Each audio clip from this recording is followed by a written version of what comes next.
Welcome to Autism in Black Live. We are rooted in advocacy, not fear, rooted in truth, not stigma. Here, we center Black autistic voices, uplift Black families, and build spaces that are affirming, unapologetic, and full of joy. Whether you are a parent, professional, or autistic adult, this is your space. Together, we break down barriers and build up community. So grab your seat at the table. We're just getting started.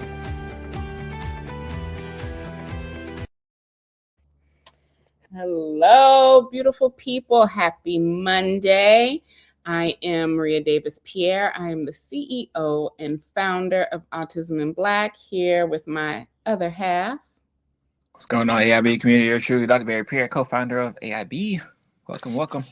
Yes, and we are back. I think we are on week 3 of our Vision to Venue series. So if this is your first time joining us, this is a series that we are doing up into our conference. Let us know where you're viewing this too. Let us know. Drop comments where you're viewing us from. But this is our Vision to Venue series, where we take a behind the scenes look at what it takes to bring our vision for our 6th annual conference to venue. And our 6th annual conference is happening April 17th through the 19th here in West Palm Beach, Florida, or virtually from anywhere you want to be. So before we get into more about today's episode, we are going to start off with, of course, seeing where we are at with our YouTube. So while I pull that up, we're going to have Dr. Barry go ahead and start his announcements on that. Yes. So again, for those who, if this is your first time catching this, we put a call out to get all of our people who watching the series to head over to the YouTube page, to subscribe to the YouTube page, to hit the notification bell, because our goal is to get 1,000 subscribers by the end of this series. You guys have done a phenomenal job. We appreciate y'all. We love y'all.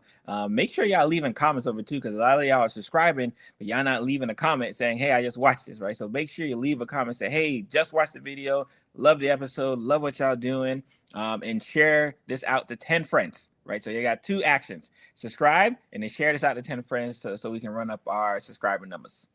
Right. And we are at 615. So we are getting that number up there. So like Dr. Barry says, please go and subscribe to our YouTube channel. Not only can you watch the Vision to Venue series episodes that you have missed, you can catch our podcast, our Mindful Monday episodes, which will be starting back as well. Let me stop the share here and we can get into talking about today's episode. So if this is your first time catching our episode first, we are pre-recorded. We are live on Fridays, but Monday through Thursday, we are usually pre-recorded. So if you are typing in the comments and chatting with us, we more than likely we'll go back and answer comments and things of that nature. But if it is a question that we think a lot of people have, we will bring it on our Q&A episode that happens on Friday. And we have theme days for every day. And today's theme is the Vision Day. So this week we are focusing on all things speakers and programming. So today we're really going to talk about when it comes to the programming, meaning the content, the workshops that you see, what is it meant to do, not just what it includes. Because if you go to our registration page right now, you'll see all of the live speakers minus Dr. Huff and her husband. We have to get a new photo for them, and minus our pre-records. Those will be updated sometime throughout this week, but you will see most of our live speakers on there. But we want to talk about really what is the programming? How are we choosing the sessions? What is our goal and intention? what does the programming cover? So that is what we are going to get into today. Anything you want to comment, Dr. Berry, before I get there? No, and reason why I think this is a great episode is because a lot of times people kind of wonder, one, how to, especially for if you're a speaker, how do I get to the stage, right? Like what does it take to get to the stage? And typically, what we have to kind of think about is what is the result we want our audience to have once it's all said and done. And we kind of have to work backwards in that sense. So we know what our theme is, and more importantly, we know, hey, what topics we'd like you guys to know. Exactly. And there we know there's always a set of topics that people want to hear on, like IEPs, right? Navigating the school process, medical, once you leave high school and then college or working and things like that. Or if you're a professional, how do I make sure that I am being culturally responsive with my clients? So we know that each year there's still topics that you want to hear again and again. And then there's also going to be new topics that we have in as well, because we know that things come up, like, with this administration, there's something new happening every day, and we want to be able to address those things. So usually when we're looking for speakers, our call for proposals is based on our theme, which we talked about very early on in our Vision to Venue series about, how we choose the theme and things of that nature. But our call for proposals is very strategic in what we're asking for because it's based on that theme. We also ask, what age range, what audience is this for? Because we know that at Autism in Black, we have to balance our needs across many audiences. So we have to balance our needs with autistic individuals, adults, right? Children. We have to balance the needs of professionals, and parents and advocates. So we want to, and allies, right? So we want to make sure that our programming covers all of those audiences for our main April conference. You were going to say something, babe? Yeah, I think that's so important because it was part of the reason why we ended up having kind of this innovation of the different summits, because we realized that at our conference we can only talk about so much, right? There's only so much time and conversations to kind of have that are obviously extremely important. So we try to get the best of the best within each segment, recognizing that, for example, we got the Boys, Men's, and Fathers Summit happening March 6th and 8th.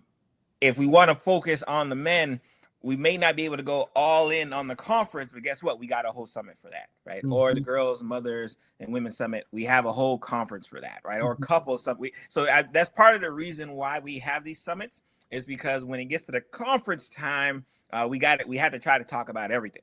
Exactly. In the matter of 3 days, right? So when we're trying to cover all age ranges and across all audiences, we are very strategic and mindful of the proposals that we're getting and looking for those. Well, the team is looking for those, and then it comes to me and Barry. I will say that usually once all of our speakers are chosen and we see what they're speaking on, then I fill those gaps in with recorded sessions that I come in with, and then me and Barry then craft what we're speaking on after we see where the gaps are or what's going on in the country at the moment that we want to focus on and make sure our attendees leave with a particular message, right? So that is usually how. If you're watching this, definitely comment, which theme you're definitely interested in watching when you get to the conference, especially for those who have already got their ticket. If you have not gotten your ticket, hit the link that you see scrolling across here to get your ticket. But definitely let us know which theme or segment within the Autism Black community you're definitely interested in hearing. Exactly. And then we also focus on what we really want attendees to walk away with. That is very important to us. At the basis of it all is community.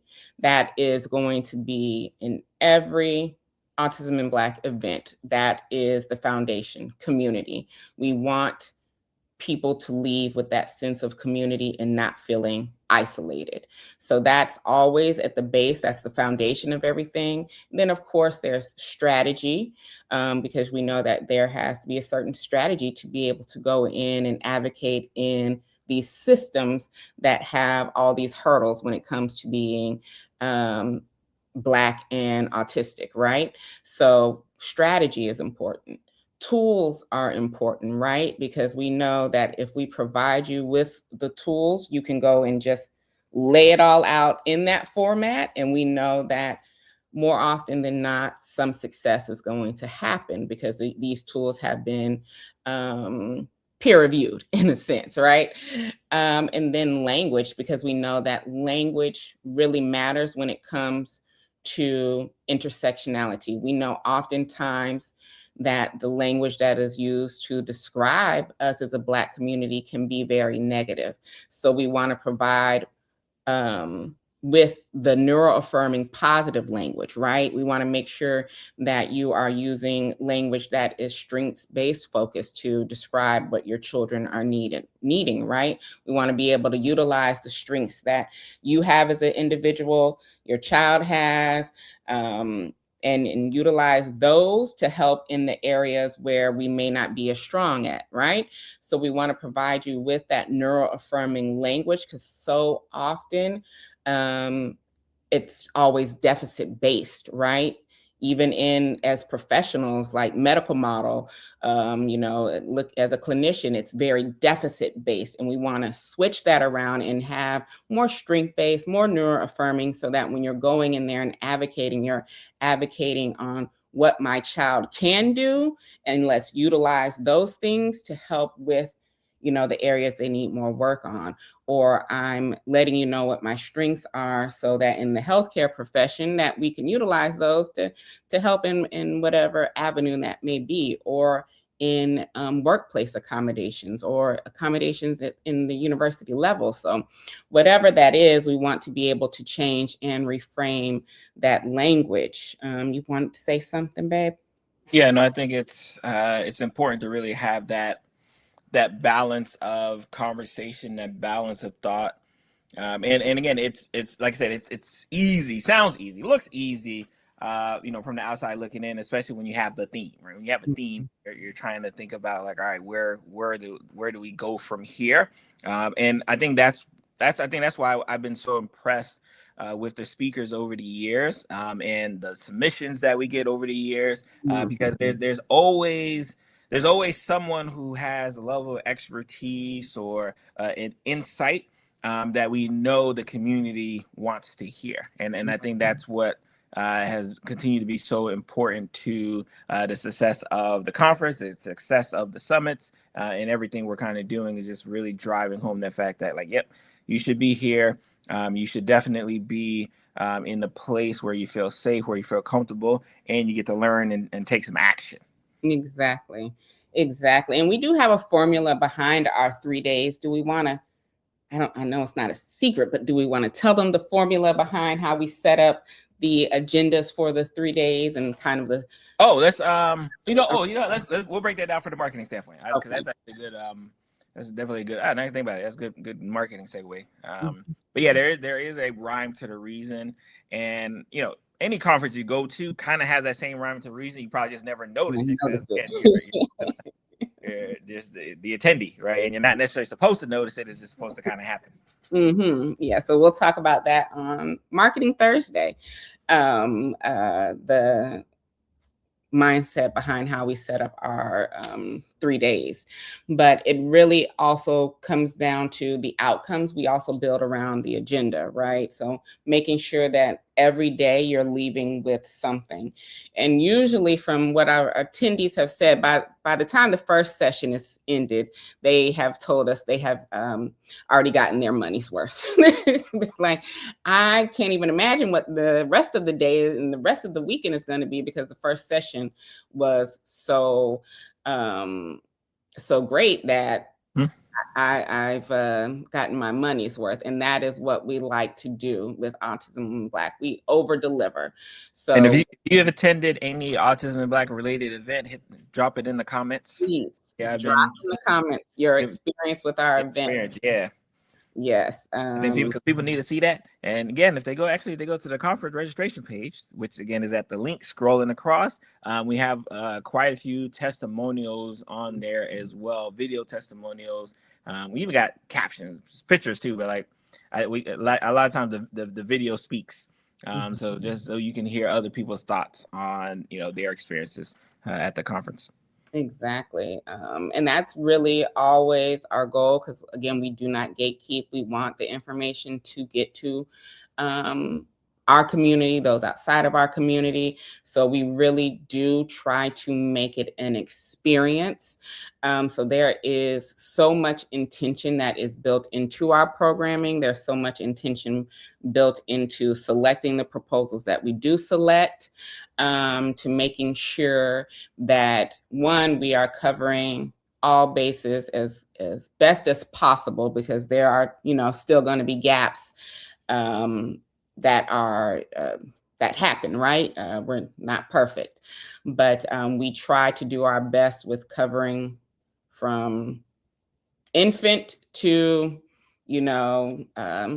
older adult, right? We try to cover parents and professionals and advocates and autistic adults and autistic children, and making sure that you're going to leave with something. So if you're coming in as an autistic adult and you're like, I don't have no kids and I'm here for myself, you are going to get plenty of resources, tools, strategy for yourself. If you're coming in as a parent to a child who is 2 and just newly diagnosed, you are going to get so much knowledge on what to do to make sure you are setting your child up for success within these systems, right?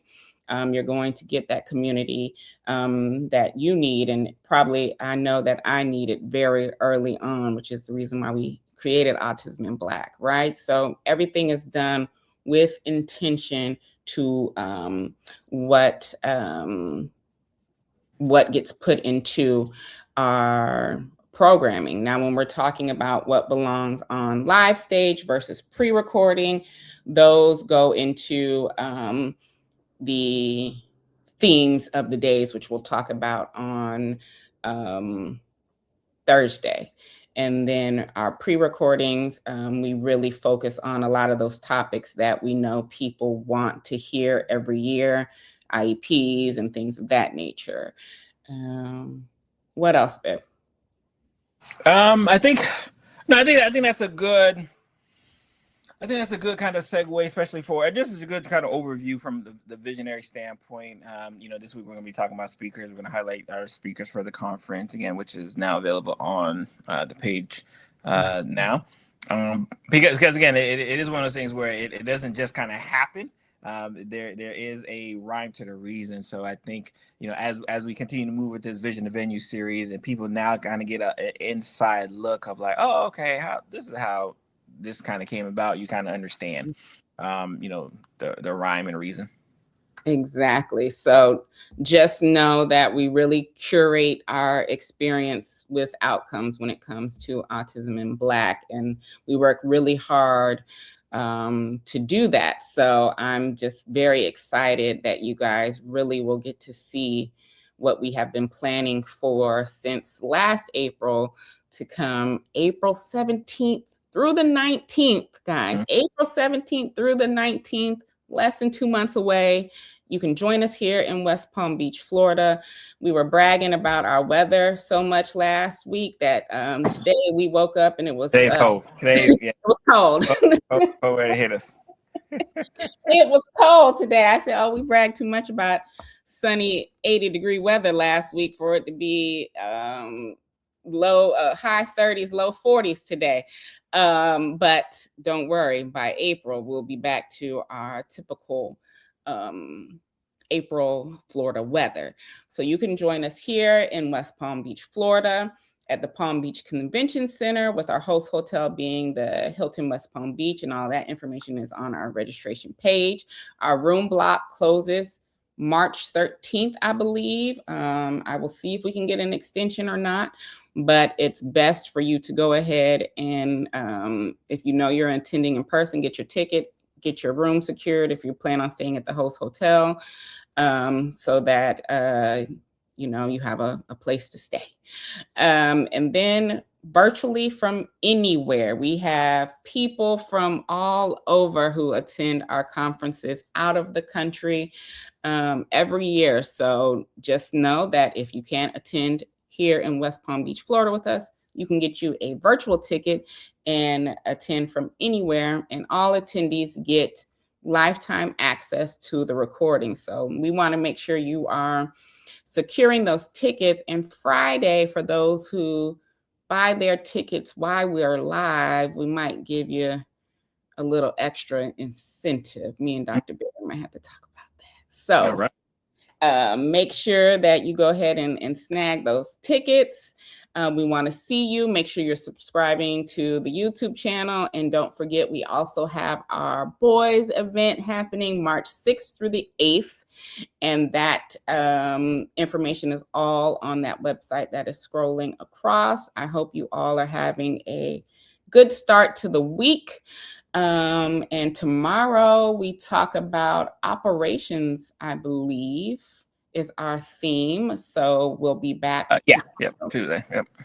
Tomorrow, Tuesday, February 24th, 6 p.m. Eastern, here to talk about operations in regards to our speaker lineup and programming. So enjoy your Monday, good people. All right. See you tomorrow.